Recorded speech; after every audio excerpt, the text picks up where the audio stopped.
Auschwitz, the Nazi death camp where more than 1 million people, mainly Jews, were murdered.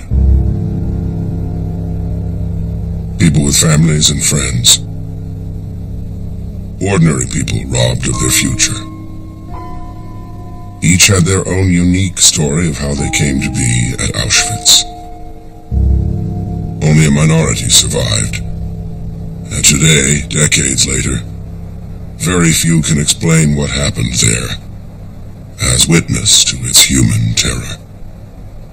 Kitty Hart-Marxen was 17 years old when she arrived at Auschwitz-Birkenau in April 1943. Now she travels back one last time to answer the questions of a new generation.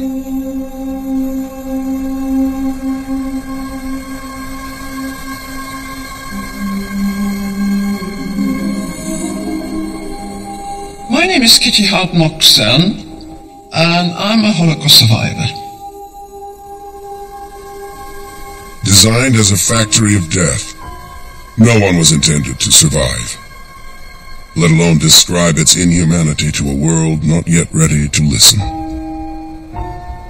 No one wanted to know, no one wanted to hear what I had to say, but I made a commitment that the people don't want to hear, but I'm going to make sure that they will. I've been here many times, but I've really wanted to come with 2 girls who were my age when I was here. I want to show them the struggle for survival. What were your first impressions of the camp? There was just the most incredible mud, and then we saw like a glow in the distance. And soon when we got there, we saw ghost-like figures with shaved heads, staggering in tattered clothes, with great big eyes, screaming in all languages and being beaten. And we thought, my God, is this what's going to happen to us? I've known Kitty since I was born. I've known about her story since I was little. I've sort of grown up with the influence of it. What did you first see when you got off the train? Alsatian dogs. They were barking, trying to get at us. And I wanted to try and understand a bit better how she coped in these conditions and how she managed to survive for so long. Well, we're walking into the women's camp now. I met Kitty for the first time after the school talk she gave us, and I went up and asked some questions to her. And I'm just kind of nervous and excited because I want to see it from a different perspective that I may have seen it in class. And you see these stumps? These are the chimneys of the wooden barracks.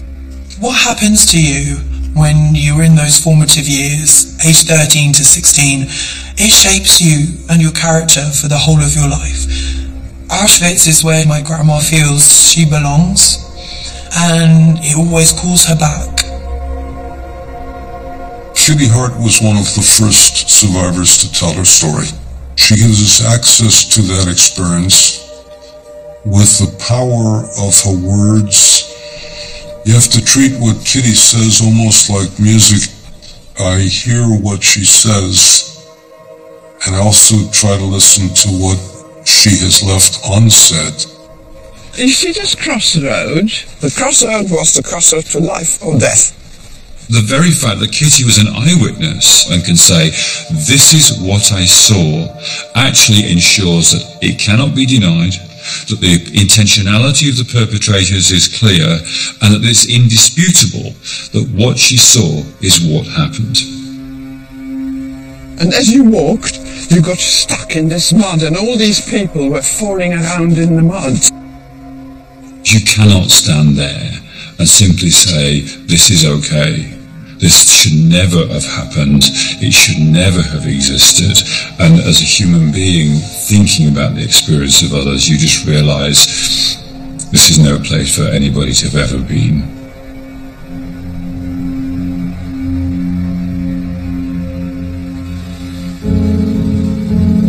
Just prior to invasion, my father decided we've got to get out. My brother fled with his friends to the Russian side. They were asked to join the army, the Polish army, within a Russian unit, and eventually was killed in the Battle of Stalingrad. So My father, my mother and my grandmother. We got on the last train. The train just took us to Lublin, and that's where everyone was thrown out, and that's where we landed up. And we were taken to a part of the town which became the Lublin ghetto. It wasn't possible to survive in Poland as a Jewish person without relying on somebody else. So Katie's mother, in a time of crisis, what does she do? She starts teaching English to people. In doing that, she creates a relationship with the priest. The priest told my mother, if you come to a point where there's no way out, just come and I'll see what I can do. The priest then is able to help and puts his life on the line to provide them documents to get them out. We had to part from my father. The priest said no way could we survive, all three of us together. My father was to go and work in this sawmill somewhere we didn't know where, and my mother and I, we were to go into the center of Lublin. Why? Because they were rounding up the Polish population as well. And when they sorted them out, they took them to work in factories in Germany. And the priest said, that's what we've got to do. We're going to get out of the country and mix with this transport and get into Germany. And they actually checked documents, but our documents were in order, you see. And before my mother and I collected our thoughts, we were in a train and landed up far, far inside Germany. It was very difficult for Jews to be able to hide within the Polish population because the small cultural and linguistic things such as accents could creep in and change the perception of you as being truly a Polish citizen. Well, what happened was, because they suspected us, one of them reported us to the authorities. And that was our downfall. Kitty was arrested for illegal entry into Germany as Leokadia Dobszynska and sent for interrogation. The Nazis wanted to know the source of their false documents. The irony of the Nazis was they could create death camps and murder Jews with impunity, but if somebody broke a law, they had to go through the penal system, which was complete nonsense because they could have simply deported them to Auschwitz as Jews. But because the legal system didn't allow it, they eventually were deported to Auschwitz with a death penalty for immigration charges. So we were told we were going to be executed by firing squad. There was a brick wall, and we had to face the wall with our arms up like that, standing facing the wall. And then there was a huge explosion. And I thought, God, I haven't been hit. There was a great laughter. They said, oh no, we're not going to kill you. What's going to happen? We're going to commute your death sentence to life imprisonment in Auschwitz, and we're going to hand you over to the camp. They'll find out where these documents came from. So we were in a train that was specially converted to transport prisoners. And we traveled 48 hours standing before we arrived in Auschwitz. Well, we had absolutely no idea where we were. It was dark. What did you first see when you got off the train? Well, the thing opened up and you heard an awful lot of noise. Were you scared? Well, we were scared of the dogs, yeah. and then the great big women with whips, and they were whipping everyone and urging everyone to run, everything at a running pace. Suddenly, there was a weird kind of stench, and the closer we got, the worse the stench became. My mother said, what a curious place there. Can you smell? Can you smell roasting meat? I said, yes, I can. She said, do you think they're roasting chickens here this time of the night? I said, I don't know. Kitty and her mother were sent to Birkenau, the largest of the 44 camps in the Auschwitz system, where they were processed and sent to quarantine. When did you first stay in a wooden barrack? Well, this was a quarantine. Okay, so the first night we were pushed into here. Did you find somewhere to sleep? Well, we squeezed in somewhere here. I was incredibly cold that night because we were 48 hours without food, and I slept all night next to a woman. And she started speaking to me in German. It turned out she was a German gypsy. Right. During the early morning, while she was talking to me, she looked at my hand. She took my hand. She said, "Give me your hand." And she said, "You know, you're going to come out." And the next thing that happened, whistles blew suddenly. It was still dark. And everybody was saying, "Rouse, rouse, out." And because this was quarantine, we didn't know. Yeah. And I shook this woman, you know. Yeah. And she didn't move. And I said to my mother, "She's cold, she's dead." And I said, "You know, you're cold, I'm cold. We need to strip her. And we need to have everything she's got." Yeah. Surviving Auschwitz was virtually impossible. And there was certainly no way you can say, if you did this, then this would happen. It was a matter of luck and chance and being in the right place at the right time. But there were some circumstances and some strategies that kind of worked. That came to me that night, that actually that's the way to do it. That if you do have the people that had died, you've got to take everything off them. Because it's not good to them, was it? You had to do what you needed to do to survive, and that was taken from the dead. That's what it meant. Not in the history of mankind has there been industrial killing on this scale. If something happened once, there's absolutely no reason why it can't happen again.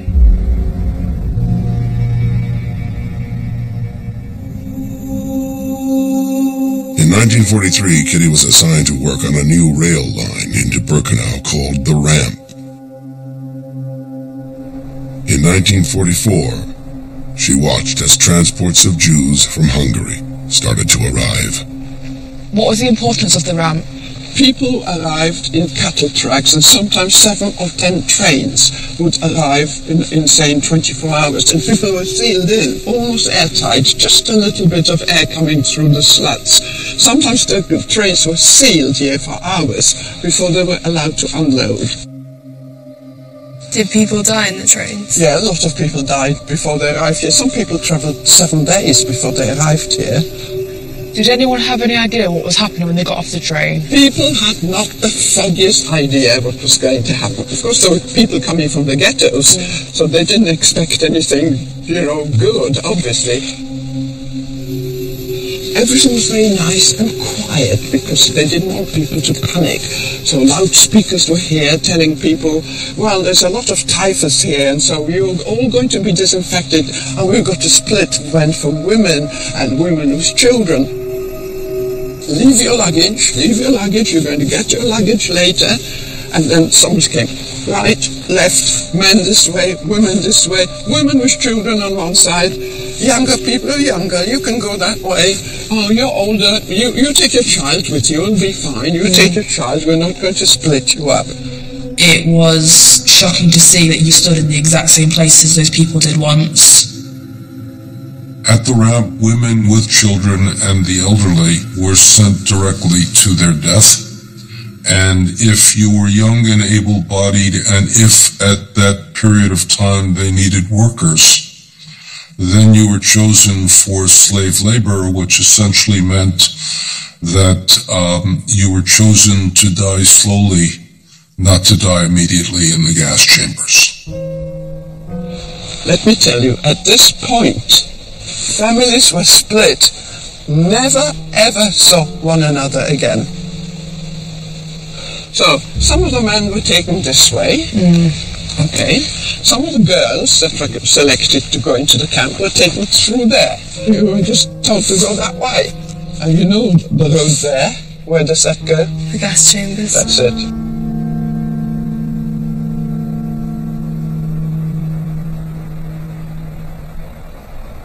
What happened when you arrived at camp? Well, we were taken to a building like this, which we didn't know what it was, but it was called the sauna. Not like you and I understand it, a processing place. And the first thing that happened to you, you were stripped, everything was taken from you, you were smeared with a green fluid, your hair was shaved everywhere. That was then packaged and shipped off for processing.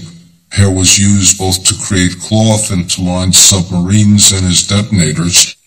And then you were tattooed, and believe you me, that was when you felt you were no longer the same person. When that tattoo was placed on your arm, you weren't what your parents had given you as your name, you became that number, and that was your identification completely taken away. Not only is it a disgusting thing to do to human beings, but that's my grandma, and they wanted to turn her into an animal. Without your hair and without your clothing, you lose something very distinctive about you. And there are people who remember at that point that they looked ridiculous. It was hard to imagine how she survived. Every corner she turned, there was something trying to stop her from living.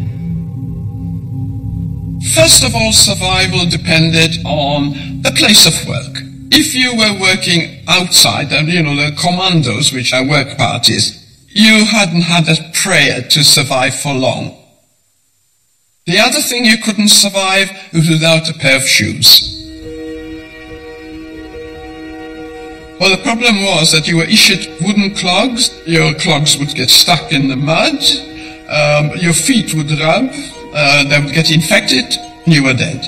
If you didn't have your bowl, you were dead, because nobody would give you their bowl. So survival depended on if you could not think about anything, just have a tunnel vision and think like an animal. Just picture yourself, what does an animal do? What does an animal need? Well, it doesn't need very much just to live, but the first thing it needs to get away from the predators, get away from all these people that are trying to kill you. There were couples who were prison foremen, and they became more cruel than the German masters themselves. Well, how do you get away from these people? Any of the ruling prisoners could come up to you and kill you. And consequently, you couldn't figure out a strategy for survival. At Auschwitz, there was no why. It was done by whim. Did you know that the wooden sheds were actually meant for 52 horses? And so they put these bunk things up there. And there were 1,000 people in there. And 1,000 people inside, that's right. What happened the first thing in the morning when you woke up? You were woken up with the sound of whistles, roughly around about 4 in the morning.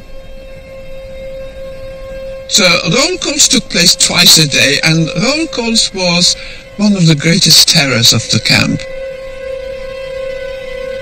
Whistles blew, and everybody now screams, out, out, out, schnell, raus, raus.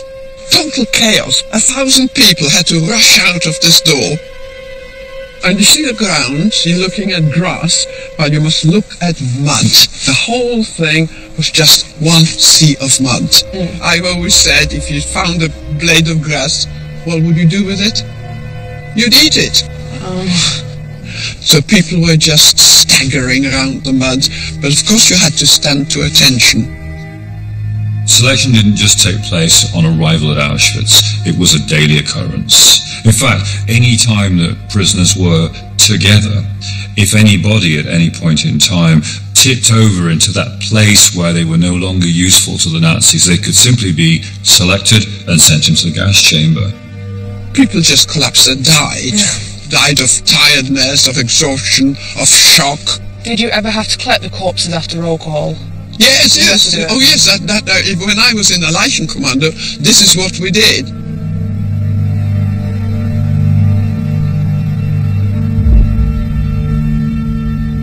Well, I don't know if people realize, but when you are hungry, hunger is a total obsession. You're just thinking, hunger, hunger, I must have something to eat. If I don't eat something, I'll die. It depended where you were in line as to how much nutrition you got. If you were at the beginning of the line, you got pure water. If you were at the end of the line, you had a problem because they might run out of food.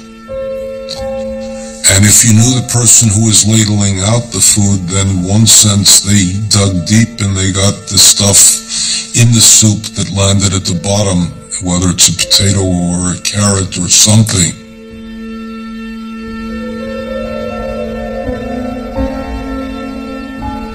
Hunger is the worst thing that anybody can experience, I think.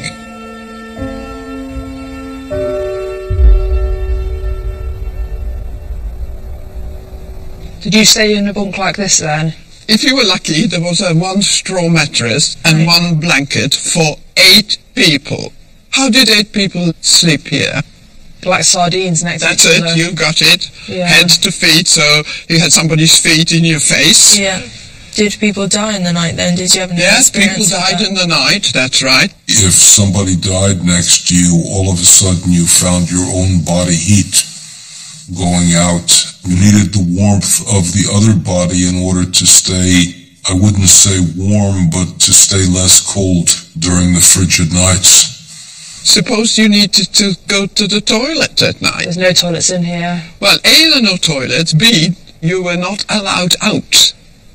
The barracks had buckets. Now, a veteran prisoner would try to judge when to go to the bathroom at night by such a way as listening very carefully to what happened to the prisoner before you to make sure that you weren't the last to fill the bucket, because if you're last to fill the bucket, you had to take it out and empty it.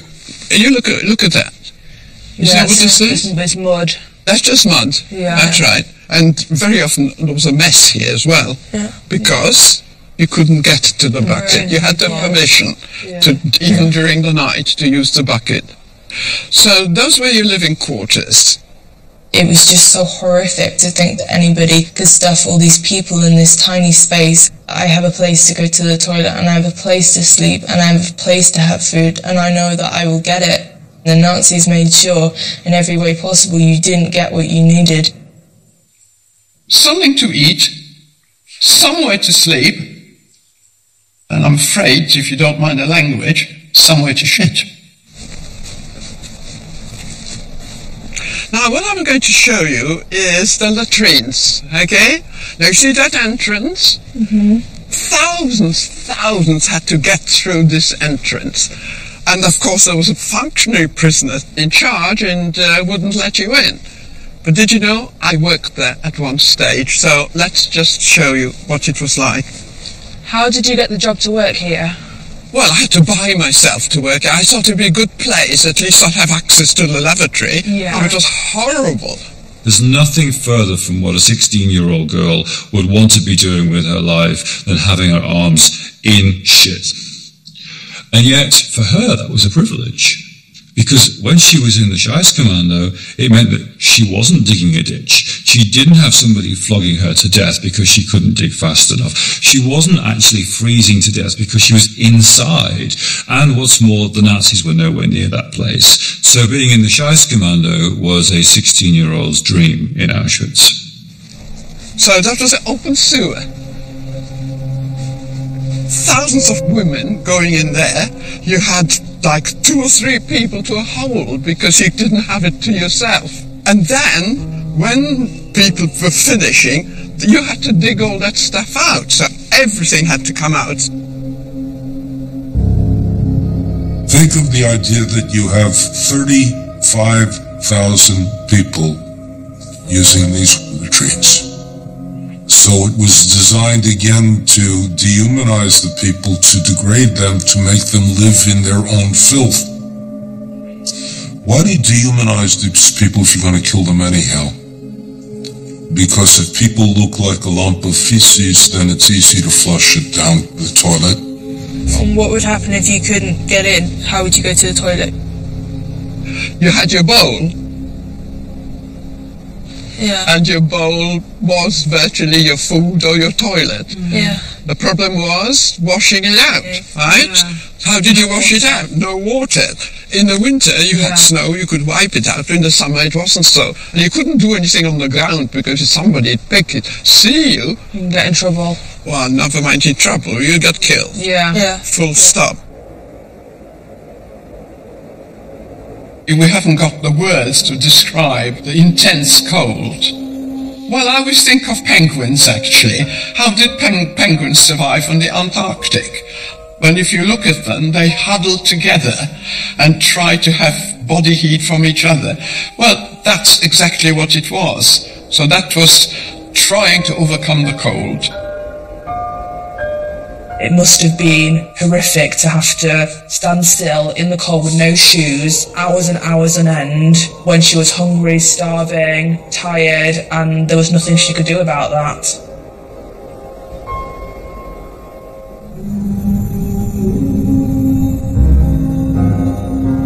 During the selection, there was most feared, because there you knew, at random, you could be selected to die. So fear, that was the greatest fear. Selections.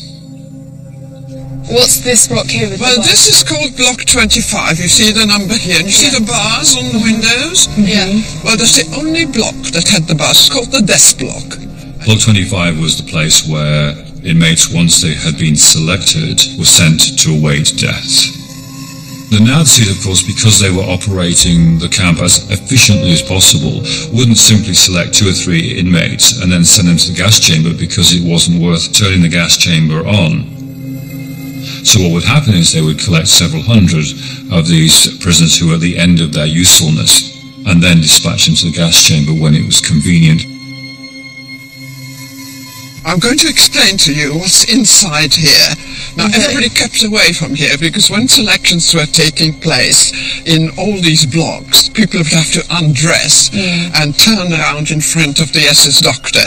And if you didn't like your skin, or if you were too thin, or if you couldn't walk, they would take a mark up your number. Did anyone survive that went in there? No, nobody survived. you Could never get anyone out.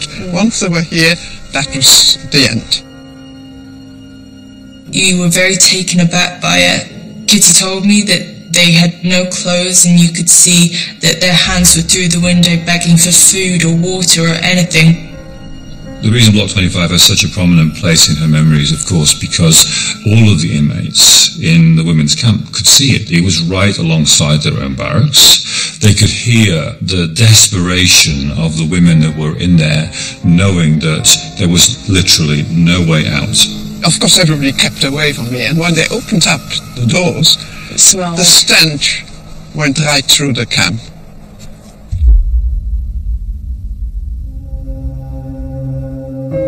Well, language was a big problem because the camp had its own language, and it was actually combined German and Polish sort of slang. For instance, the woman who was in charge of the block was called the Stubenälteste. So if you didn't know the German word, you wouldn't have known what it was. Her helpers were called Stubowa. Stube is a room in German, but it was kind of made into Polish. It was a slang that you had to understand, and that was the problem with the Greeks, the Italians, the Hungarians. They just couldn't understand. If you didn't, again, you couldn't survive.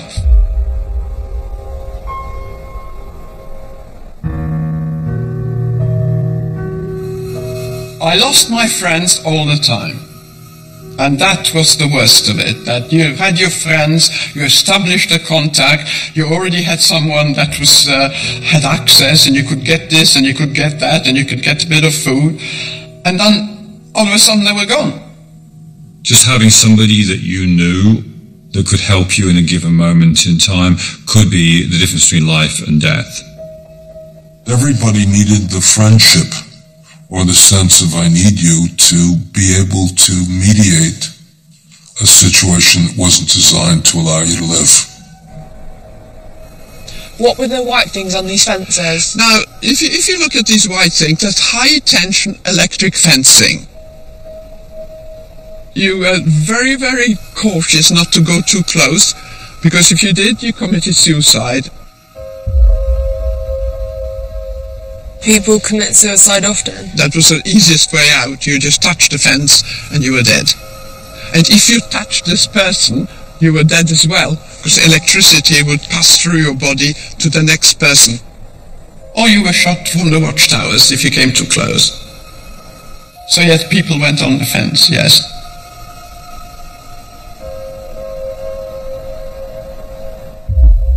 There was one universal word which was called organizing, and that means to getting hold of. Didn't matter what it was, whether you bought it, whether it was stolen, whether you found it, it was all one word, and it was called organizing. I organized some bread, I organized a pair of shoes, I organized something to wear. So what did women do? They always tried to get 2 or 3 together. 4 was the best. One working in one place, one working perhaps had access to the toilet, like I did at one time. One had access to water. One perhaps had access to some clothes, to the sauna. And that's how you exchanged, and that was the mutual support that was absolutely vital to survival. If you didn't have that, you couldn't survive. We're going to Block 12, because all that was part of sick bay. Did you come here a lot then? I tried to hide there, just to conserve my energy. My mother sometimes would hide me somewhere. Kitty's mother was a very highly educated and cultured woman. Once she got into the Holocaust, her knowledge of German was going to be really important to her. She had both the physical attributes and the mental attributes to be able to work her way through very difficult circumstances. And my mother worked right throughout the time. She was working there. She was supposed to be a nurse, because she couldn't nurse anyone. My mother psychologically tried to keep people alive by simply begging them to live another day. Working in the hospital meant that her mother was able to help Kitty. Between the two of them, they could work together to enable just increasing the chances of survival a little. My mother was working in an infirmary, an infectious block. So when I had typhus, I was on my mother's block.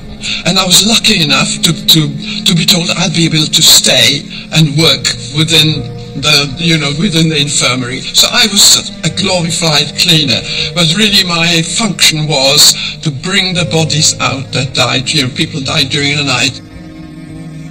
Some of the bodies were up there.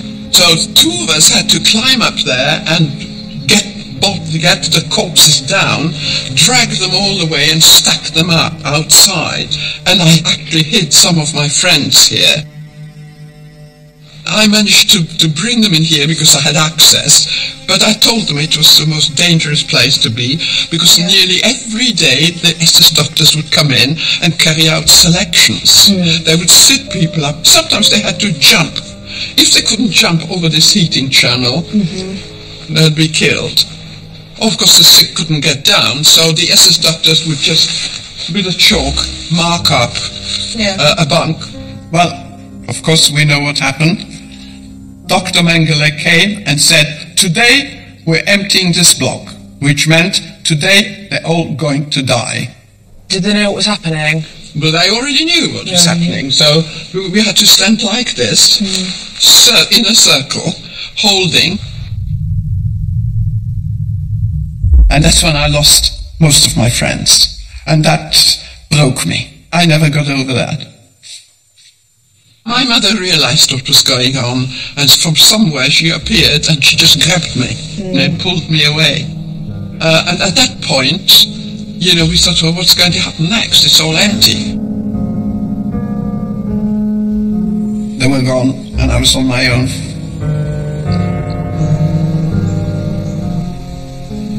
There was a place called Canada, named after the country Canada, which was the place in which they confiscated all of the valuables, they sorted it, they inventoried it, they then shipped it back to Germany for use. They came and said, we're going to ask you to join the Canada. My mother said, there'll be food there. You must do it. There will be food. You'll find it among the clothes. And so I said, yes, okay. And that's how I got to the Canada.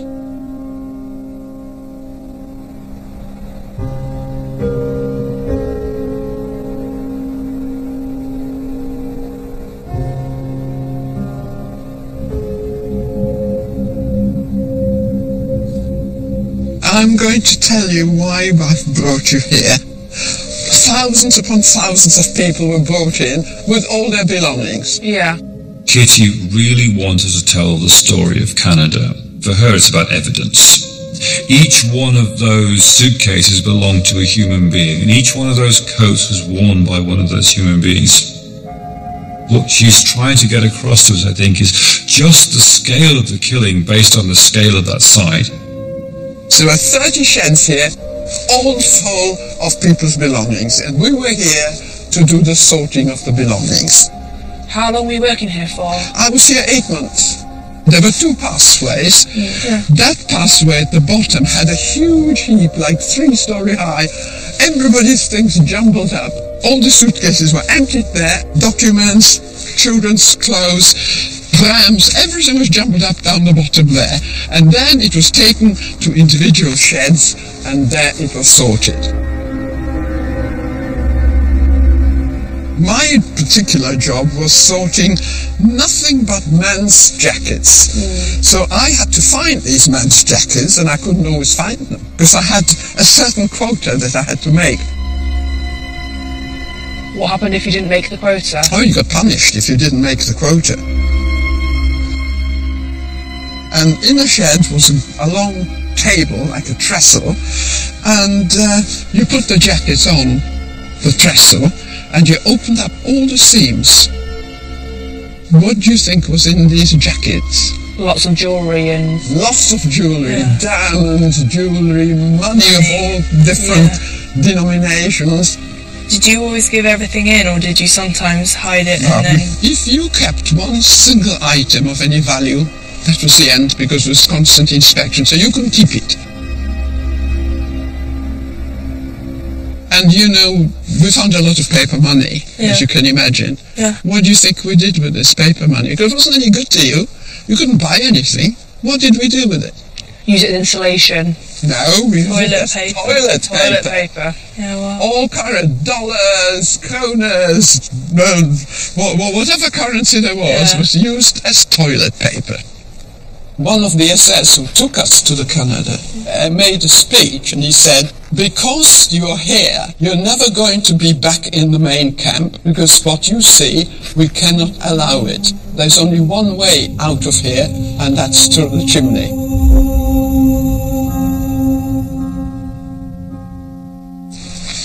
What is this place? Well, you see these ruins, that's all we can see. That was known as the White House.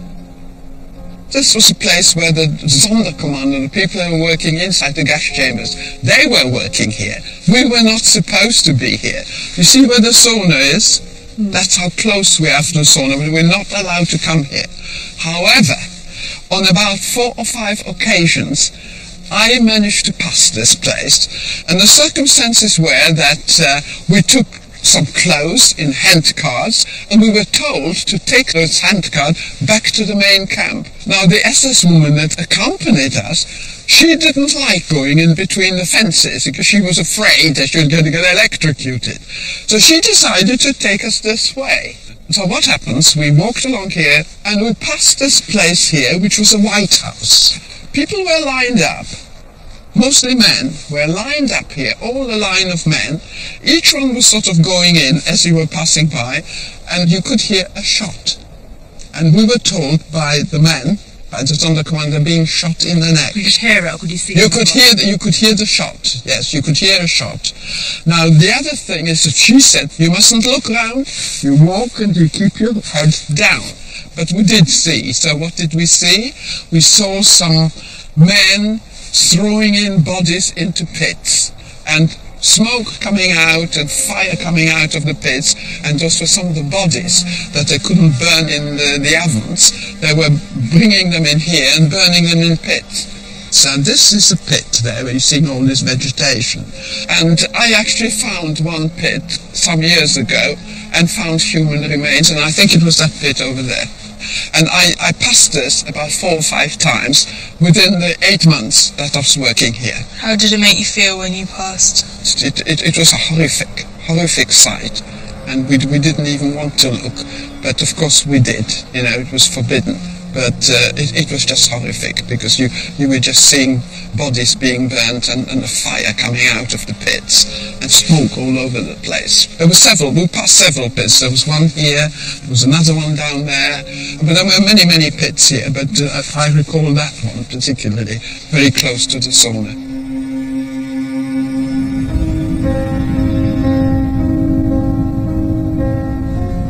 This is where people died. The killing part of Auschwitz. I know you can't see anything. Everything was burnt in that area to erase all traces of murder. In 1944, 5 gas chambers were working at full capacity. Kitty Hart Moxon was placed in the Canada section at Auschwitz-Birkenau, right alongside crematorium number 4, where Jews were being gassed every day. Right at the back of the fence was the gas chamber and crematorium number 4. Right. And we had a direct view into that gas chamber. See this wood there? Yeah. That's where groups of people were sitting. Small children running around. They had no idea what was going to happen. They were herded into the crematoria. There was an undressing room, and people were told, remember where you hung your clothes because you're going to get it back. We had no contact because we were behind the wire, and also it was very dangerous. You were not allowed to communicate. Yeah. It wouldn't have helped. No. If you would have told these people when you know you're going to die, is that the help? Yeah. It isn't. We felt it's better they don't know. And as they were herded into the gas chamber was sealed. One of the SS personnel would put on a gas mask, and he would climb up on a ladder with a tin in his hand, and he would throw in some powder. That was the gas. And then, all of a sudden, you just heard a scream. The crematorium gas chamber was a huge, thick walls. You could hear the people actually suffocating there and screaming, and eventually, after 20 minutes, it was quiet. The Sonderkommando who worked in the gas chamber reported that people climbed up on top of each other, and they sort of were in a sculptural pyramid. The gas was evacuated, and then they were taken to the ovens, and there was a dissecting table. They opened them up to make sure that people did not die with something valuable inside themselves. What Birkenau essentially did was to reduce the human being to a consumable byproduct of the killing process. And the very next thing you saw was the men with wheelbarrows taking ash and dumping it in a pond at the back. Do you think I could actually believe it? No, did you and your friends talk about it, what you saw? We tried not to talk about it. We knew it was happening, but, you know, we decided we mustn't talk about it. Don't look, don't look. Yeah. We know it's going on, but don't look at it.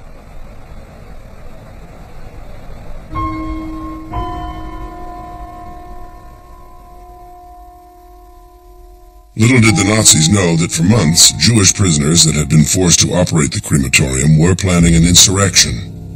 On October 7, 1944, Kitty was witness to the uprising that day. That was just a loud noise. And when this noise happened, we thought that was it. My friends and I, we threw ourselves down, just like that, on our heads, lie flat on the ground.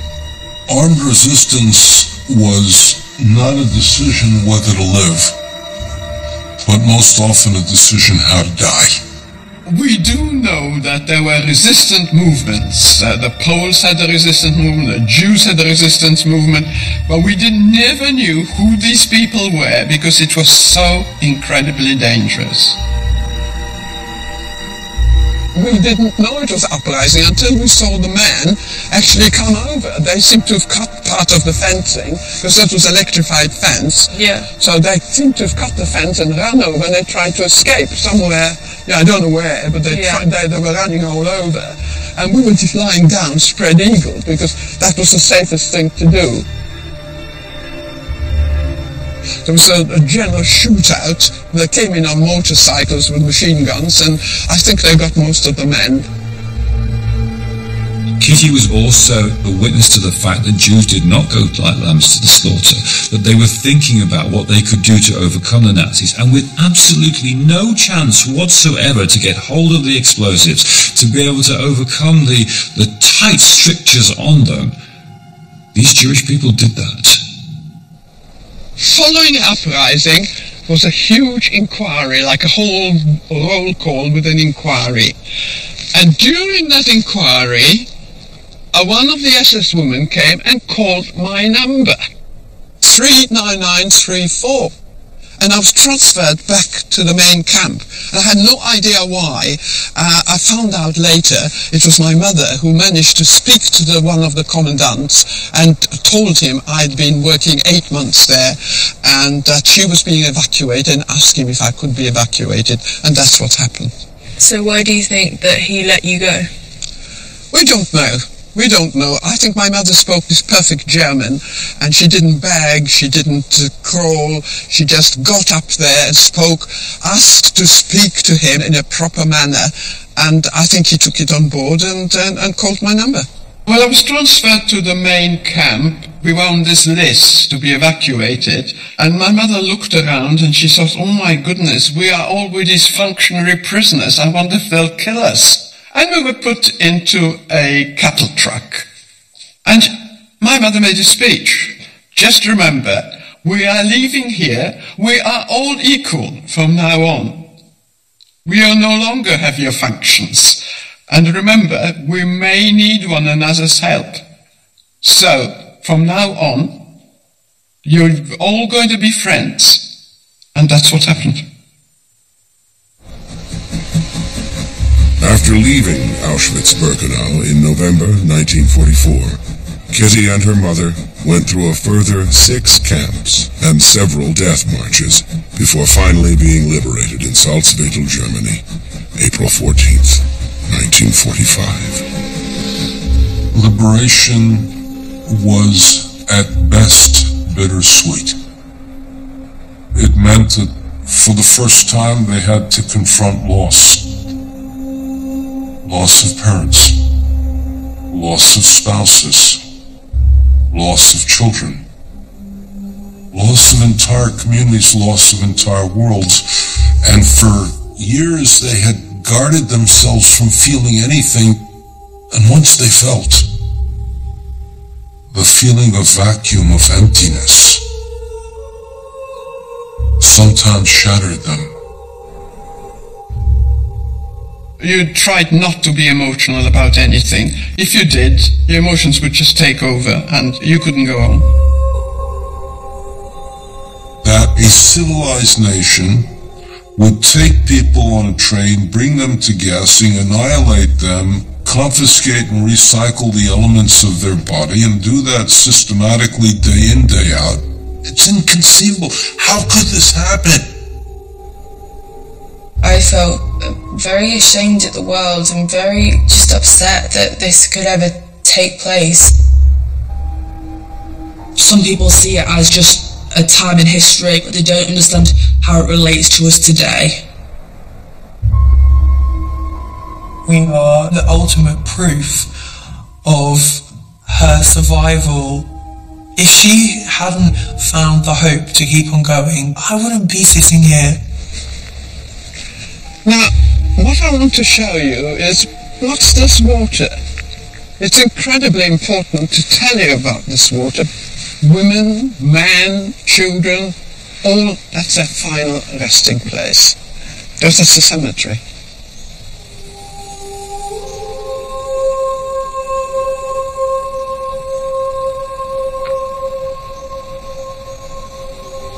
Kitty Altmoxon is saying, I was here, this is what they did to me, this is how it was set up, but I prevailed. There are people that simply don't believe that this place existed. We know it happened to the Jews, but the Jews went the first and they went the last, so who's going to be next?